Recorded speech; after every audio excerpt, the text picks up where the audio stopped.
जैन साथियों, मैं अंकित शर्मा आप सभी का स्वागत करता हूं। आशा करता हूं कि आप लोग मस्त होंगे, स्वस्थ होंगे और ज़बरदस्त होंगे। एक बार कमेंट में बताएंगे कि आप लोग कैसे हैं। और दोस्त, ये चल रहा है प्रैक्टिस सेट नंबर 20 और यह नाइक 2.0 सीरीज का फर्स्ट रिवीजन है। तो इस वीडियो की पीडीएफ हमारे टेलीग्राम चैनल ज्ञानदात्री क्लासेस पर डेली मिल जाती हैं। वहाँ पर आप डेली इसका क्विज भी लगा सकते हैं। ठीक है दोस्त, तो शुरू करते हैं। आज का हमारा पहला प्रश्न है, हर वर्ष फरवरी महीने में यह ऊंट उत्सव राजस्थान पर्यटन विकास निगम द्वारा डैश में आयोजित किया जाता है। तो यह जो ऊंट उत्सव आयोजित किया जाता है यह बीकानेर में किया जाता है। बीकानेर में और कौन से महोत्सव होते हैं? तो मोरासस महोत्सव भी कहाँ होते हैं? बीकानेर में होते हैं। अच्छा, राजस्थान के फेस्टिवल क्या क्या हैं? बूंदी फेस्टिवल हो गए। कोलायत फेस्टिवल कहाँ पर होता है?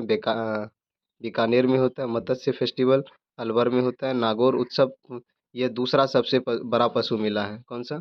दूसरा सबसे बड़ा पशु मेला है। गणगौर उत्सव जो कि 18 दिन तक मनाया जाता है।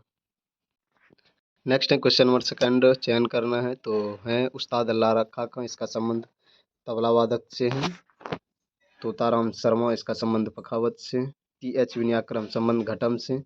यूके शिवरमन, इसका संबंध मृदंगम से। साबरी खान, संबंध सारंगी से। असद अली खान, इसका संबंध है रुद्रवीणा से। मोहन श्याम शर्मा पखावत से है। अवन मिस्त्री तबला वादक है। यूं श्रीनिवासन मैंडोलिन है। और प्रभात शर्मा बांसुरी वादक है। आर के बीजापुरे हारमोनियम वादक है। नंदिनी शंकर और रागिनी शंकर वायलिन वादक हैं। नेक्स्ट प्रश्न क्वेश्चन नंबर 3 है, गंगूबाई हंगल जो है और प्रभा अत्रे जो है उसका कौन से घराना से संबंध है? तो गंगूभाई हंगल और प्रभा अत्रे का संबंध है किराना घराने से। अच्छा, छन्नूलाल मिश्र का भी संबंध किराना घराने से।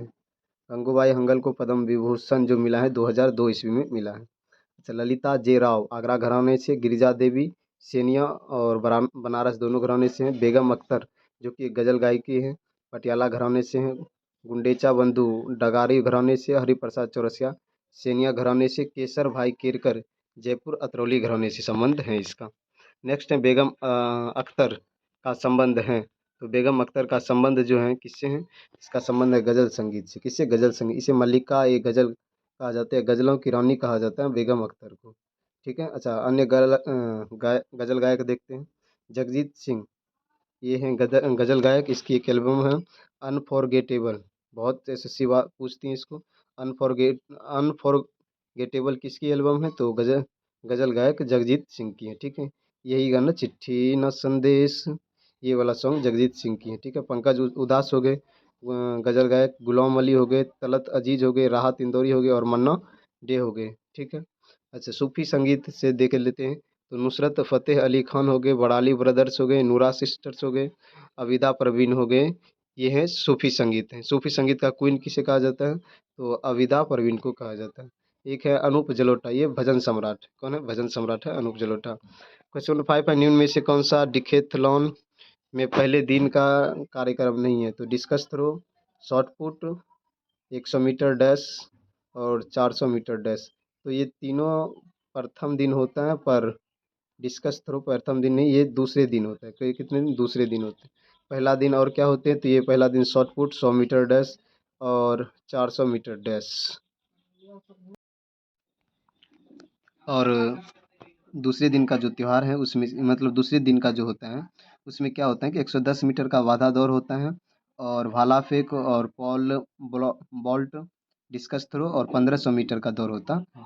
डिस्कस थ्रो क्या होती है? तो ये डिस्कस थ्रो जो है ये ओलंपिक में 1996 में शामिल हुआ। कब? 1996 में। गोला फेंक जो होता है वो मेल के लिए 7.26 केजी का होता है और फीमेल के लिए 4 केजी का होता है। कितने? 4 केजी का। नेक्स्ट है, किस देश ने 3 बार एशियाई खेल की मेजबानी की है? ये क्या है? दक्षिण कोरिया ने। किसने? दक्षिण कोरिया ने। कब कब? 1986, 2002 और 2014 में।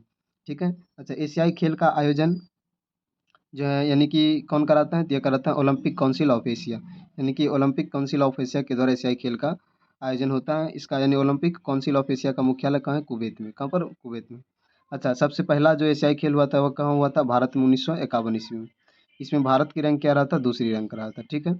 और 1982 में एक बार हुआ था यहाँ पर भारत में ही, जिसमें भारत की रैंक 5वां रहा था और उस समय उसका शुभांकर क्या था 1982 में? अप्पू हाथी। क्या था? अप्पू हाथी।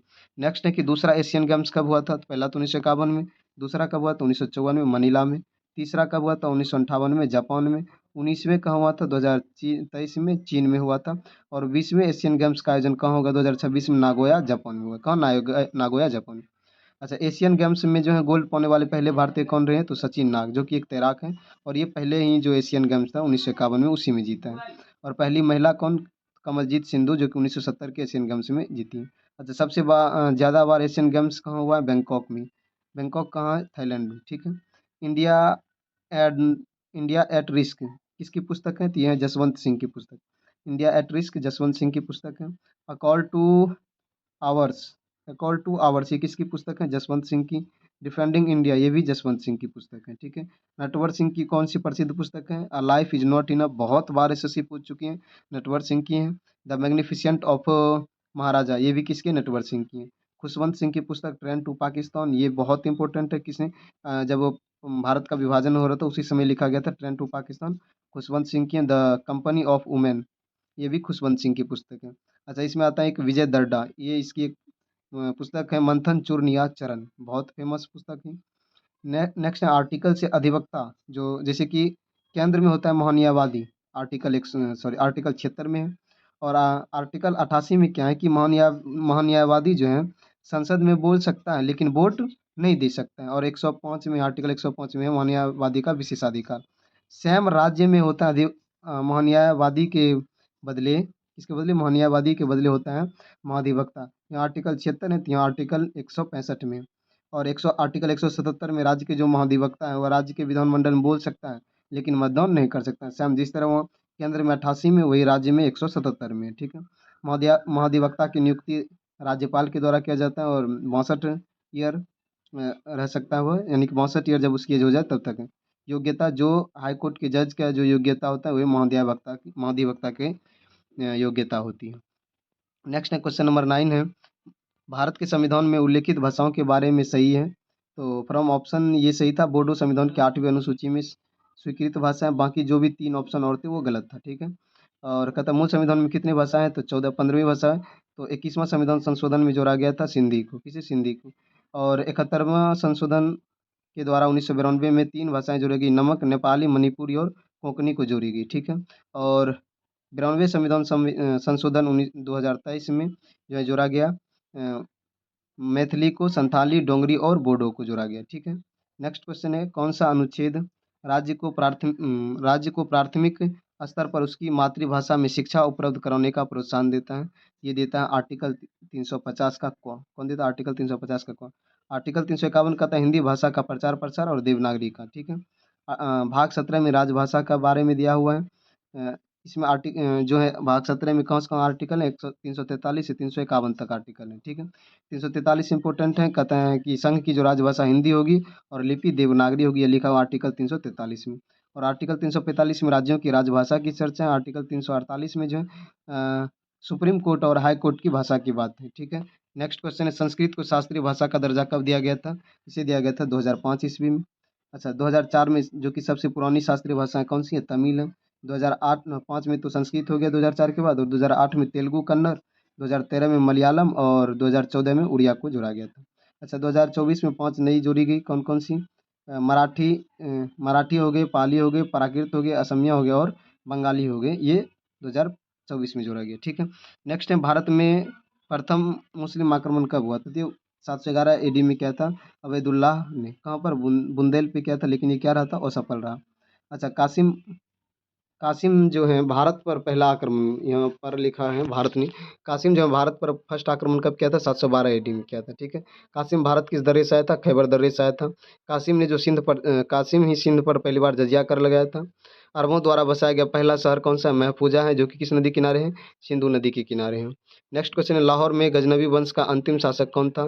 तो अंतिम शासक था खुसरो मलिक। कौन था? खुसरो मलिक अंतिम शासक था। गजनवी वंश को ही यमनी वंश भी कहा जाता है। इसके संस्थापक कौन है गजनवी वंश के? तो अल्पतगीन है, जो कि एक तुर्क था। इन्हीं का दामाद है सुबुतगीन। कौन है? सुबुतगीन है, ठीक है। पहला तुर्क आक्रमण भारत पर किसने किया था? सुबुतगीन ने ही किया था, जो कि अल्पतगीन का दामाद था, ठीक है। अच्छा, महमूद गजनवी ये भारत पर कितने बार अटैक किया? 17 बार अटैक किया, ठीक है। सबसे पहले कौन आया था भारत में? ईरानी, उसके बाद यूनानी आए थे यूरोप के, यूनानी में सिकंदर आए थे, ठीक है। उसके बाद हिंद यूनानी आए थे, उसके बाद शक, उसके बाद पहलव आए, फिर कुषाण आए, फिर अरबी आए और फिर तुर्क आए थे, ठीक है। नेक्स्ट क्वेश्चन है, महमूद गजनी के गुजरात अभियान के समय चोल देश पर कौन राज्य कर रहा था? तो वो कर रहा था राजेंद्र प्रथम। कौन? राजेंद्र प्रथम। अच्छा, उस समय गुजरात का शासक कौन था? भीम प्रथम था, ठीक है। महमूद गजनवी का पहला सफल अभियान 101 एडी में हुआ था, कहाँ? बहिंद का युद्ध, ठीक है। नगरकोट पर उन्होंने 1008 ईस्वी में अटैक किया था, और सोमनाथ मंदिर जो कि 16वां उनका आक्रमण था 1025 में, और उनका अंतिम जो आक्रमण था 17वां अटैक हुआ जाटों के विरुद्ध हुआ था 1027 ईस्वी में, ठीक है। नेक्स्ट क्वेश्चन है, सुल्तान मोहम्मद गौरी का भारत में प्रथम आक्रमण कहाँ हुआ था? तो सुल्तान मोहम्मद गौरी का भारत में प्रथम आक्रमण मुल्तान पे किया था इन्होंने। कहाँ पर? मुल्तान पे, 1075 ईस्वी में, ठीक है। ये जो गौरी था वह ससवनी वंश का था, और ये गौड़ प्रदेश का शासक था। एक 1178 एडी में क्या होता, पाटन गुजरात में आक्रमण किया था, लेकिन वो क्या रहा? असफल रहा। उस समय पाटन गुजरात पे भीम द्वितीय था, सोलंकी वंश के जो शासक थे, उसने क्या किया था? मोहम्मद गौरी को हरा दिया था, और उसकी माँ नायिका देवी इतनी खतरनाक तलवारें चलाती थी कि समझ लीजिए कि मोहम्मद गौरी के प्राइवेट पार्ट पे लग गया था, और वह बहुत दिनों तक युद्ध को विराम दे दिया था, ठीक है। उसके बाद 1191 ईस्वी में तराइन का प्रथम युद्ध हुआ पृथ्वीराज चौहान के विरुद्ध, जिसमें कि पृथ्वीराज चौहान जीता था और मोहम्मद गौरी हार गए थे। लेकिन फिर अगले वर्ष ही 1192 ईस्वी में दूसरा तराइन प्रथम, सॉरी यहाँ द्वितीय लिखा जाएगा, दूसरा तराइन का दूसरा युद्ध हुआ था। तराइन का दूसरा युद्ध हुआ था सेकेंड वार। कौन सा वार हुआ था? सेकेंड वार हुआ था, यहाँ पर सेकेंड लिखा जाएगा, यानी कि ये नहीं होगा, सेकेंड वार होगा, द्वितीय युद्ध होगा, ठीक है। तराइन का दूसरा युद्ध मोहम्मद गौरी और पृथ्वीराज चौहान के बीच हुआ था, जिसमें कि ये कौन सफल रहा था? तो गौरी इस बार सफल रहा था, ठीक है। तीसरा हुआ चंदावर का युद्ध, जयचंद के बीच हुआ था, मोहम्मद गौरी और जयचंद के बीच, जिसमें कि मोहम्मद गौरी की विजय हुई थी। नेक्स्ट है, ज्वालामुखी पर्वतों में से कौन सी गैस निकलती है? तो सल्फर डाइऑक्साइड निकलती है। अच्छा, इसके अलावा कार्बन डाइऑक्साइड, मीथेन और जलवाष्प भी निकलता है। भारत का एकमात्र सक्रिय ज्वालामुखी कौन सा है? तो बैरन द्वीप। कौन सा? बैरन द्वीप कहाँ पर है? मध्य अंडमान में है। अच्छा, सक्रिय ये कब हुआ था? 2005 में सक्रिय हुआ था, ठीक है। नेक्स्ट है, भारत का एकमात्र सुषुप्त ज्वालामुखी कौन सा है? नारकोंडम है। और विश्व का सबसे सक्रिय ज्वालामुखी किलायू, जो कि कहाँ पर है? हवाई द्वीप, यूएसए में। और विश्व का सबसे ऊंचा ज्वालामुखी कोटोपेक्सी कहाँ पर है? इक्वाडोर में। नेक्स्ट क्वेश्चन है, ज्वालामुखी और वह किस देश में है? ये बताना है। तो सबनकाया पेरू में है, कोलिमा ज्वालामुखी मेक्सिको में, मेरापी ज्वालामुखी इंडोनेशिया में, माउंट असामा जापान में, अस्ट्रॉम इटली में है, जो कि भूमध्य सागर में है, एटना ज्वालामुखी इटली में है, कराकाटाओ ज्वालामुखी इंडोनेशिया में, फिजुयामा जापान में, सेंट हेलेंस यूएसए में, ताल ज्वालामुखी फिलीपींस में, मोनालाऊ कहाँ पर है? यूएसए में। नेक्स्ट क्वेश्चन है, सबसे तीव्र जो भूकंपीय तरंगे हैं वो कौन सा है? तो तृतीय तरंगे, जिसे लव वेव्स ये कहते हैं। आइए जानते हैं तरंग, भूकंप के जो तरंग होते हैं तीन प्रकार के होते हैं, पी, एस और एल तरंग होते हैं। पी जो कि प्राथमिक तरंग है, और इसकी स्पीड सबसे ज़्यादा होती है, इसकी स्पीड सबसे ज़्यादा होती है, ठीक है। और जो ये प्राथमिक तरंगे हैं, यह एक अनुदैर्ध्य तरंग है। कौन सा? अनुदैर्ध्य तरंग है। और जो एस तरंग है वो सेकेंडरी द्वितीयक तरंग है, ये अनुप्रस्थ तरंग है। और जो एल है, लव वेव्स, ये सबसे धीमी जाती है, लेकिन सबसे ज़्यादा नुकसान होता है। सबसे धीमी आती है, लेकिन सबसे ज़्यादा नुकसान होती है एल तरंगे, ठीक है। अच्छा, भूकंप की तीव्रता किससे मापी जाती है? रिएक्टर स्केल से। रिएक्टर स्केल 1935 में बना था। भूकंप तरंगों की माप किससे किया जाता है? सिस्मोग्राफ से किया जाता है। भूकंप में भारत में भूकंप के कितने जोन हैं? तो भारत में भूकंप के 4 जोन हैं, 2, 3, 4 और 5 हैं। भूकंप का कारण क्या है? तो विवर्तनिक प्लेटों में गति। किसमें? विवर्तनिक प्लेटों में गति है भूकंप का कारण है। अच्छा, भूकंप की वजह से अग्निवलय प्रशांत महासागर में बनती है। कहाँ पर? प्रशांत महासागर में बनती है। क्वेश्चन नंबर 19 है, चिनूक हवा किस महाद्वीप में बहती है? तो उत्तरी अमेरिका में। कहाँ पर? उत्तरी अमेरिका में। चिनूक हवा को ही बर्फ भक्षक भी कहा जाता है। और उत्तरी अमेरिका में ही ब्लैक रोलर हवा भी बहती है। अच्छा, ऑस्ट्रेलिया में कौन सा? ब्रिक फील्डर हवा जो होती है वो ऑस्ट्रेलिया में, योमा हवा जापान में, खसमिन मिस्र में, लेवेज स्पेन में, कोइम इंडोनेशियम, नॉर्वेस्टर ये न्यूजीलैंड के हवा है। सिराकू और बोरा ये इटली का है, और वर्ग हवा कहाँ का है? साउथ अफ्रीका का है। अच्छा, विली विली कहाँ का है? ऑस्ट्रेलिया का। और लू तो सब जानते हैं कहाँ का है? भारत का। नेक्स्ट क्वेश्चन है, पंचवर्षीय योजना और प्रयुक्त विकास मॉडल है, ठीक है। तो प्रथम पंचवर्षीय योजना हेरोड डोमर मॉडल पर आधारित है, और द्वितीय पंचवर्षीय योजना पीसी महानलोविस मॉडल पे, तीसरी एस चक्रवर्ती मॉडल पे, और चतुर्थ अशोक चंद्र रुद्र मॉडल पे आधारित है। अच्छा, तृतीय ही पंचवर्षीय योजना जो है गाडगिल फार्मूला पे है, इसे गाडगिल फार्मूला भी कहा जाता है। तृतीय, और ये सबसे असफल रहा था तृतीय पंचवर्षीय योजना। रीज़न था क्या कि भारत चीन युद्ध और बांग्लादेश के शरणार्थियों को वापस आना, इसके कारण ये बहुत इसमें नुकसान हुआ था। ठीक है, तृतीय पंचवर्षीय योजना में। पाँचवां जो पंचवर्षीय योजना है ये डीपी धर मॉडल पर आधारित है। पंचवर्षीय योजना भारत में किसके द्वारा लाया गया था? तो नेहरू के द्वारा, जो कि कहाँ से प्रभावित होकर? रूस से प्रभावित होकर। तो रूस में पंचवर्षीय योजना किसने लिया था? तो ये स्टालिन वहाँ के जनक हैं। ठीक है, स्टालिन। रूस में जो पंचवर्षीय योजना हुआ है वह के जनक कौन है? स्टालिन है। नेक्स्ट क्वेश्चन, भारत में योजना आरंभ के किसी भी FYP में अनाच्छादित कुल वर्षों की संख्या, यानी कि सॉरी ये है 5 ईयर प्लान है। FYP 5 ईयर प्लान है। ठीक है, FYP। तो इसमें अनाच्छादित कुल वर्षों की संख्या कितनी है? तो ये कितनी है? 7 वर्ष। कौन कौन सी? जैसे 1966 से 67 3 वर्ष हो गए, 1978 से 80 2 वर्ष हो गए, और 1990 से 92 2 वर्ष हो गए। टोटल क्या है? तो 3 2 5 2 7 वर्ष हो गए, ये अनाच्छादित वर्ष है। ठीक है। अच्छा, ये जो 1978-80 में हुआ था, तो इसको रोलिंग प्लान भी कहते हैं। क्या कहते हैं? रोलिंग प्लान कहते हैं। पहला पंचवर्षीय योजना 1951 से 56 में हुआ था। इसमें कृषि को प्रधानता मिला था, और इसमें जो राष्ट्रीय आय था वो 18% बढ़ा था, और इसे नदी घाटी परियोजना भी कहता है, पहले पंचवर्षीय योजना। दूसरी जो पंचवर्षीय योजना हुआ था उसमें उद्योगों को प्राथमिकता दी गई थी, और इसमें 3 बड़े उद्योग की स्थापना हुई थी। कौन कौन से? तो भिलाई हो गए, दुर्गापुर हो गए, और राउरकेला लौह इस्पात, इन तीनों उद्योगों की स्थापना हुई थी, और ये इनका कार्यकाल 1956 से 61 रहा था। नेक्स्ट है कि थर्ड जो 5 ईयर प्लान था वो 1966 से 61 से 66 तक चला था। इसमें पंचायत चुनाव, और थर्ड पंचवर्षीय योजना में भारत चीन युद्ध 1965 में हुआ था, उसी के दौरान। और तीसरे पंचवर्षीय के ही दौरान जो है IDBI की स्थापना 1964 में हुआ था, और इसमें एक बोकारो स्टील प्लांट की स्थापना हुई थी। नेक्स्ट क्वेश्चन है, क्वेश्चन नंबर 22 है, पिछड़े देशों के लिए रोलिंग प्लान का सुझाव किसके द्वारा दिया गया था? तो रोलिंग प्लान का सुझाव गुन्नार मिंडल के द्वारा दिया गया था। रोलिंग प्लान जो 1978 से 80 तक चला था। ठीक है, इसे अनवरत इसी के में जो शुरू के, यानी 78 से 79 तक थे, ये थे अनवरत योजना। क्या ये इसको अनवरत योजना बोलते हैं? अच्छा, गुन्नार मिंडल की एक बुक आती है एशियन ड्रामा, जो कि बहुत प्रसिद्ध पुस्तक है। अब बात करें, वहाँ 3 पंचवर्षीय योजना देख ली थी। चौथी पंचवर्षीय योजना 1969 से 74 तक चला था। इसमें 14 बैंकों का राष्ट्रीयकरण हुआ था, और इसी के तहत जो है परमाणु परीक्षण 1974 में आपको याद होनी चाहिए, और 15 अगस्त 1969 को, यानी चौथे पंचवर्षीय योजना के दौरान ही इसरो की स्थापना हुई थी। पाँचवीं पंचवर्षीय योजना 1974 से 78 तक चला था। इसमें गरीबी उन्मूलन, और इसी के तहत NTPC की स्थापना और न्यूनतम आवश्यकता कार्यक्रम इसी के दौरान चले थे। और पाँचवीं जो पंचवर्षीय योजना, इसी में काम के बदले अनाज कार्यक्रम भी चलाया गया था। गरीबी हटाओ का नारा भी दिया गया था। ठीक है, और आपातकाल 25 जून 1975 को जो लगाया गया था 21 महीने के लिए, पाँचवीं पंचवर्षीय योजना में ही लगाया गया था। ठीक है। नेक्स्ट क्वेश्चन है, समन्वित ग्रामीण विकास कार्यक्रम पूरे देश में किस योजना में फैला? तो ये छठी पंचवर्षीय योजना में फैला था।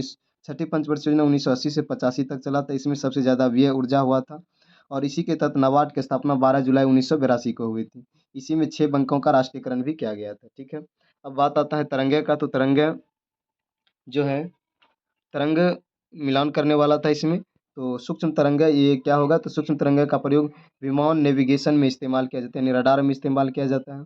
ठीक है, रेडियो तरंग ये सेल्युलर फोन में यूज किया जाता है। अवरक्त किरणें घरेलू इलेक्ट्रॉनिक के रिमोट स्विच में उपयोग किया जाता है, और गामा किरणें कोशिकाओं को नष्ट करने में प्रयोग किया जाता है। नेक्स्ट क्वेश्चन है, अच्छा यहाँ है कि जो 7 कलर होते हैं जिसे हम विगोर से याद रखते हैं, तो जो सबसे ऊपर यानी कि रेड जो होता है, रेड का तरंगदैर्ध्य सबसे अधिक होता है, और आवृत्ति कम होती है। वहीं बात करें वैगनी का, तो वैगनी का तरंगदैर्ध्य सबसे कम और आवृत्ति सबसे ज़्यादा होती है। नेक्स्ट क्वेश्चन है, न्यूलैंड्स का अष्टक नियम का सिद्धांत केवल डैश तत्व तक ही लागू था। तो ये कैल्शियम तक ही लागू था, न्यूलैंड्स का अष्टक नियम। इसमें क्या होता था, जो अष्टक नियम में प्रत्येक 8वें तत्व के गुण जो होते थे वह क्या होते थे? समान थे। जैसे लिथियम और सोडियम के गुण इन्होंने बताया, क्या न्यूलैंड्स ने? समान है। अष्टक का पहला तत्व हाइड्रोजन, और अंतिम तत्व क्या था? थोरियम। ठीक है। नेक्स्ट क्वेश्चन, मानवों में उत्सर्जन तंत्र का सही क्रम क्या है? तो सबसे पहले सबसे पहले वृक्क है, उसके बाद मूत्रवाहिनी, उसके बाद मूत्राशय, और फिर क्या है? मूत्र मार्ग है। ठीक है, वृक्क में निस्पंदन की क्रिया होती है, उसके बाद पुनः अवशोषण होता है, और फिर वह बाहर निकलते हैं, यानी स्राव होता है इसमें। मनुष्य में भी जो वृक्क होते हैं वह एक जोड़ी होते हैं, और वृक्क में 95% जल और 2.5% यूरिया पाया जाता है। यूरिया का फॉर्मूला क्या होता है? NH2CONH2 होता है, और इसका खोज फ्रेडरिक वोहलर ने किया था। ठीक है, यानी इसका संश्लेषण फ्रेडरिक वोहलर ने किया था। नेक्स्ट क्वेश्चन है, किडनी खराब होने का इलाज समय समय पर किडनी मशीनों से किया जाता है। किडनी खराब होने पर होने का इलाज समय समय पर किडनी मशीनों से किया जाता है, क्या कहलाता है? हीमोडायलिसिस कहलाता है, या सिर्फ इसको डायलिसिस भी कहा जाता है, या अपोहन भी इसी को कहते हैं। अच्छा, कृत्रिम में जो वृक्क होते हैं, इसमें रक्त क्या होता है? रक्त को यूरिया यूरिया को निकाला जाता है। तो कृत्रिम जो हृदय है, सॉरी, कृत्रिम वृक्क जो है, कृत्रिम वृक्क में जो रक्त होते हैं, उसमें से रक्त से जो यूरिया निकाला जाता है, वह किस विधि से निकाला जाता है? तो प्रासरण विधि से। अच्छा, यूरिया का निर्माण कहाँ होता है? यकृत में होता है। किडनी की क्रियात्मक इकाई क्या कहते हैं? नेफ्रॉन कहते हैं। स्टोन जिसे पथरी कहा जाता है, किस की बनी होती है?